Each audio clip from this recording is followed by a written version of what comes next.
नमस्ते है जी, धैर्यवान हीलिंग साइंस से मैं हूँ धैर्यवान, आपका अपना हीलिंग मास्टर।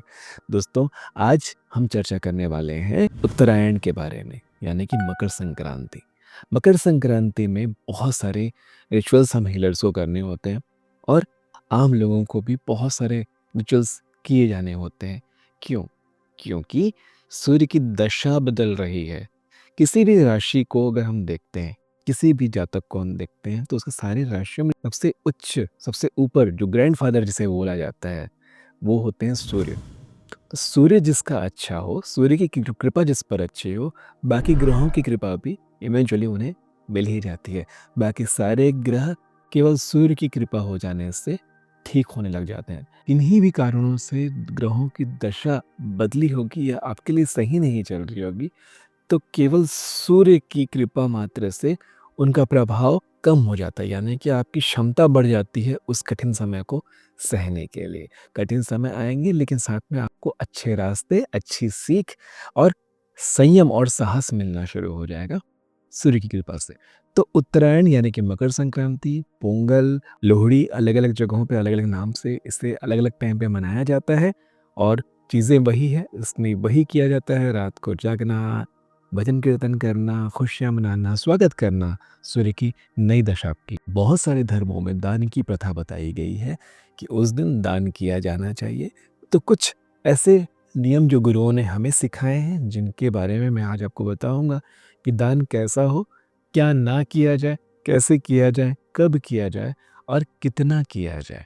इस पर हम अभी चर्चा करेंगे, क्योंकि मकर संक्रांति में किए हुए दान का फल बहुत अधिक मिलता है। मकर संक्रांति मतलब कि सूर्य के उदय से पूर्व किया हुआ स्नान का फल आपको बहुत ज़्यादा मिलता है। आपके आभा मंडल में, आपकी ऑरा में बहुत ज़्यादा शक्तिशाली ऊर्जाएं समाती है। प्राकृतिक जलाशयों में नहाना बहुत अच्छा होता है, ग्राउंडिंग बहुत अच्छी होती है, जैसे कि नदी, तालाब, समुद्र। ऐसे जगहों पर मकर संक्रांति के दिन नहाना बहुत शुभ होता है। शुभ होता है का मतलब आपका ऑरा साफ होता है। बहुत लंबे समय के लिए बहुत पुरानी चीज़ों को जो आप इकट्ठे करके बैठे हुए थे, उस दिन के स्नान मात्र से वो साफ हो जाता है। तो सबसे पहले हम स्नान की ही चर्चा कर लेते हैं। ब्रह्म मुहूर्त का स्नान सुबह 4 से 6 बजे के बीच, मतलब सूर्योदय से पूर्व का स्नान सबसे अच्छा स्नान वह होगा जो नदी, तालाब, समुद्र में हो, कुएं में हो, है ना। कूद कर नहीं नहाना है, पानी निकाल करके नहाना है। और ना हो तो अपनी व्यवस्था के अनुसार अपनी स्वास्थ्य सेहत को ध्यान में रखते हुए, क्योंकि ठंड बहुत ज़्यादा है, ध्यान रखते हुए आप गंगा जल को पानी में मिला करके गंगा जल से भी स्नान कर सकते हैं।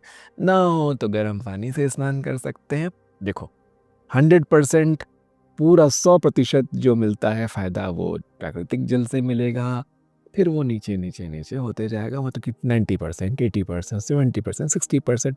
तो घर के पानी में नहाए, टंकी के पानी से भी नहा रहे हैं तो भी 50% फ़ायदा मिलेगा। लेकिन ब्रह्म मुहूर्त में जो लोग पवित्र नदियों में स्नान करने का सपना बना के रखे हैं कि गंगा स्नान करेंगे, यमुना स्नान करेंगे, कावेरी स्नान करेंगे, बहुत ही अच्छा समय है।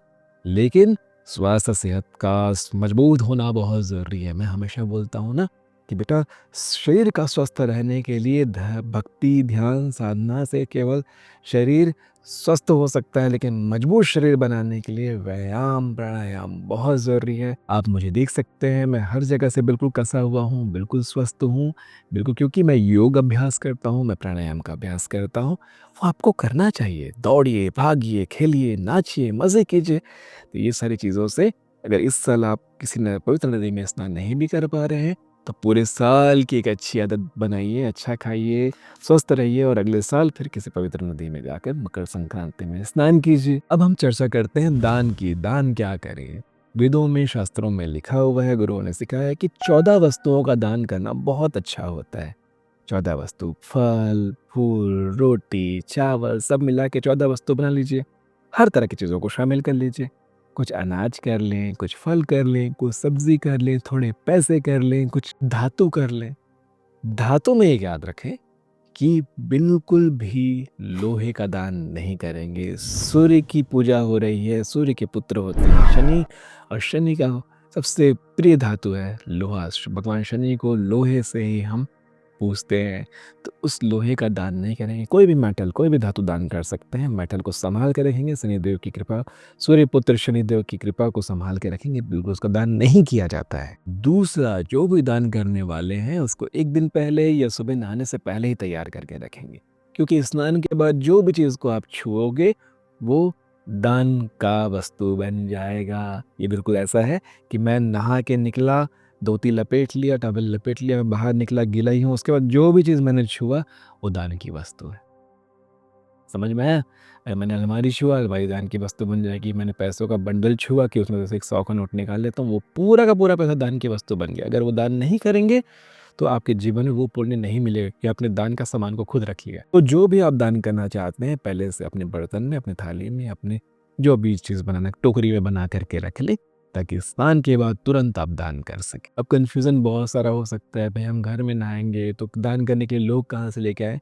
बस आप हाथ में उठाइए और ये मैंने दान किया ऐसे रख दीजिए। ठीक है?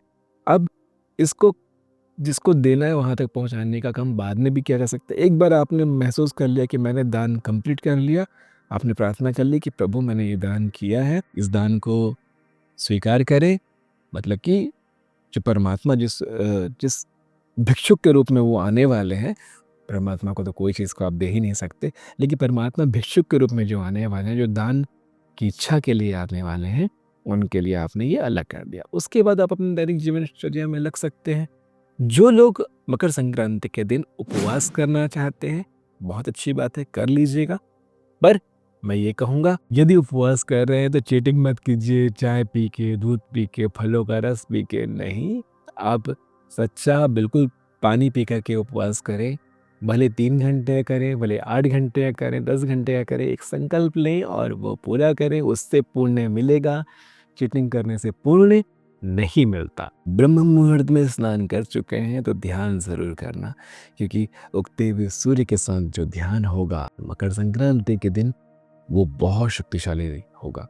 क्योंकि जो लोग ध्यान करना नहीं जानते हैं, उनको ध्यान करने की शिक्षा उसी दिन मिल जाएगी, उनको शक्तिपात मिल जाएगा भगवान सूर्यदेव के द्वारा। अगर आप अपने गुरुओं से शक्तिपात लेना चाहते हैं तब तो बहुत अच्छी बात है, नहीं तो ध्यान का शक्तिपात तो सूर्यदेव से खुद ही मिल जाएगा। जो लोग ध्यान में उतरते आए हैं, जिनको अभ्यास है, उनको पराकाष्ठा की प्राप्ति होगी, उनको समाधि की प्राप्ति होगी, वो आगे बढ़ेंगे। और जो हीलर्स अपनी यात्रा में कहीं पर भी पहुँचे हैं, वो अचानक से महसूस करेंगे कि वो बहुत आगे आ चुके हैं। इसीलिए मकर संक्रांति के समय कुंभ महाकुंभ का आयोजन किया जाता है, ताकि स्नान करने के बाद जो भिक्षार्थी हैं, दान इच्छुक हैं, वो सब आपके आसपास ही होते हैं। तो वैसी जगह का आनंद लीजिए, मज़े कीजिए। तो ये सब चीज़ें मज़े के लिए होता है, सब पिकनिक होता है जी। एक सुंदर फैमिली ट्रिप बनाया जा सकता है। किसी कुंभ में गए, मेले में घूमा, भगवान की आराधना की, सुबह उठ कर नहाया, स्नान किया। घर में पड़े पड़े कुछ नहीं होगा। हमारा परमात्मा तो हमारे भीतर है, हमें कहीं जाने की ज़रूरत नहीं। जहाँ आँख बंद कर लिए वहीं हमारा तीर्थ है। बकवास की बात है। यात्रा करने से, बाहर निकलने से, लोगों के संपर्क में आने से, जो दुनिया में देखने से, समझने से बहुत कुछ बदलता है बेटा जी, है ना? तो जो लोग अपने जीवन में आध्यात्मिक रूप से आगे बढ़ना चाहते हैं, उन्हें यात्रा करने की सलाह देता हूँ मैं, क्योंकि यही सलाह हमारे गुरुओं ने हमें दी थी। और बहुत यात्राएं की है मैंने, बहुत चला हूँ मैं, बहुत दौड़ा हूँ मैं, कभी बस के धक्के खाए हैं। अब तो परमात्मा की कृपा से, आप सबकी कृपा से महंगी महंगी चीज़ों में बैठने का सौभाग्य प्राप्त होने लगा है। तो ऐसा आप भी करें, अगर आप इसी रास्ते में आगे बढ़ना चाहते हैं तो। ठीक है जी। मकर संक्रांति की ढेर सारी शुभकामनाएँ। तिल गुड़ खाएँ, उससे शरीर और गर्म होता है, अच्छा होता है, सेहतमंद होता है। और जो चीज़ें मकर संक्रांति में पकवान बनाई जाती हैं, प्रेम से खाएँ, बिल्कुल संकोच ना करें। ये ना सोचें क्या होगा, क्या कैसे होगा, मेरे को ये सूट नहीं करता है, ये नहीं करता है, इसमें ज़्यादा कैलोरी, ये सब ना सोचें। अच्छा व्यायाम करें, खुश रहें, हेल्दी रहें, मस्त रहें। ठीक है जी। मकर संक्रांति आपके लिए बहुत शुभ हो। नए सूर्य की नई दशा आपके जीवन में, आपकी कुंडली समृद्धि लेकर आए, शांति लेकर आए, सुख लेकर आए, सौंदर्य लेकर आए, यौवन लेकर आए, और आपका पूरा परिवार सुख से भर जाए। आशा करता हूँ ये अध्याय आपको बहुत अच्छे से समझ में आया होगा। मिलते हैं आने वाले अध्यायों में। तब तक के लिए नमस्ते है जी।